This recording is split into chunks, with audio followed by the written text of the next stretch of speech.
एक आध बात ज़रा कर दूं। वो ये है कि आज जो जिस तरह खोसा साहब ने बताया, पर मैं इसको ज़रा अंडरलाइन करना चाहता हूँ। ये कार्रवाई मिलिट्री कोर्ट्स की आज रुक गई है।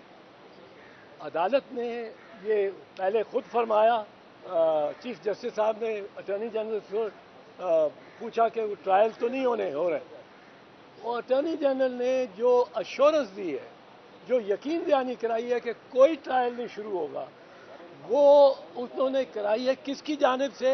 आर्मी चीफ की जानिब से। अब ये आर्मी चीफ ने बयान दिया है सुप्रीम कोर्ट में कि ट्रायल इनके जो होंगे वो उनमें कार्रवाई मजीद नहीं होगी। ये मैं जो 102 ख़ानदान है जहाँ तशवीश है, जहाँ एक बड़ी बेचैनी है, उनके प्यारे किस वो उनका ट्रायल हो जाए और सज़ाएँ हो जाएं तो फिर अदालत भी कहती है जी पास्ट एंड क्लोज ट्रांजैक्शन हो गया, अब हम कुछ नहीं कर सकते। ये हमने रोक दिया है। और ये सरदार लतीफ़ खान खोसा साहब ने इसमें बाकायदा एक विक्ट्री है इनकी, और मैं तो ममनून हूँ इनका।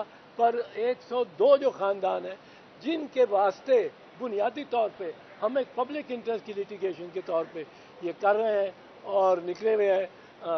राजा सलमान साहब चले गए, वो भी है इसमें। हमारे साथ शुएब शाहीन साहब, ये बड़े इन्होंने भी मेहनत की है और करते हैं, और बड़े हम इनके भी ममनून हैं। पर आज एक ये लगेगी शायद छोटी सी, पर ये जो प्रोसेस अदलिया का होता है, जिस दिन एक स्टे हो जाए ना, जिस पार्टी को मिल जाए उसका हाथ ऊपर आ जाए। सर एक सवाल,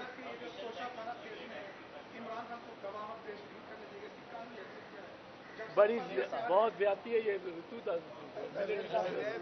देखिए, तोशा खाना केस में डिफेंस विटनेसेस के तौर पर हमने एप्लीकेशन जमा कराई, और ये एक्यूज का हक होता है। कल जो मुतासिब जज हुमायूं साहब हैं, उसने 12 बजे ये कहा कि अपने विटनेसेस को 1:30 बजे ले आइए। जब उनको 1:30 बजे जाकर ये दरख्वास्त पेश की गई, हमारे बैरिस्टर गौर साहब उसको रिप्रेजेंट कर रहे थे, उन्होंने कहा जी हमारे विटनेसेस कराची में मौजूद हैं, आप 2 दिन या 1 दिन का टाइम दे दीजिए ताकि उनको हम पेश कर दें और आपके पास एविडेंस आ जाए, जो कि mostly related to the subject था। लेकिन उन्होंने फिर उसके बाद क्या कहा, डिफरेंस आर्डर कर दिया। वो आर्डर क्या किया कि जनाब ये तो रेलिवेंट ही नहीं है, ये रिलेटेड ही नहीं है, जबकि 1.5 घंटा पहले खुद कह दिया मीडिया की मौजूदगी में, वकला की मौजूदगी में, कि आप अपने जो डिफेंस विटनेसेस की लिस्ट आपने प्रोवाइड की है उनको 1:30 बजे ले आइए ताकि उनको जिरा कर सकें। देखें, पहली बात तो ये है कि ऐसा कोई जज जिस तरह से वो प्रोसीड कर रहा है, आज इस्लामाबाद हाई कोर्ट में वो केसेस थे जो कि हम सारे उधर बिजी थे और आर्गूमेंट्स कर रहे थे। उन्होंने 11:30 बजे आर्डर लिख दिया कि अगर 11:30 बजे हमारे पास नहीं आएंगे, बहस करेंगे, तो ये समझा जाएगा कि आपकी बहस खत्म हो गई और मैं आर्डर रिजर्व कर दूंगा। उसके बाद जब हम आर्गूमेंट्स वहां कर रहे थे और बिजी थे, उनको मैसेज दिया गया कि हम चीफ जस्टिस के पास इन्हीं केसेस में आर्गूमेंट्स कर रहे हैं, तो उन्होंने 12:30 का टाइम रख दिया कि उन केसेस को छोड़ो, मेरे पास आओ, और अगर नहीं आएंगे तो मैं फैसला कर दूंगा। ये सारे इंसिडेंट्स ये साबित करते हैं कि इस वक्त वो एक तासुब की बुनियाद पर हर हाल में इस केस को हमारे खिलाफ फैसला करना चाहता है। और एक बात ये भी पाकिस्तान की तारीख में पहली मरतबा हमने देखा, एक हमारे वकील साहब बैरिस्टर गौर साहब ने एक ट्रांसफर एप्लीकेशन की दरख्वास्त दी विद एविडेंस कि आप अपनी फेसबुक से ये पोस्टें लगा चुके हैं इमरान खान साहब के खिलाफ नाजेबा तस्वीर के साथ।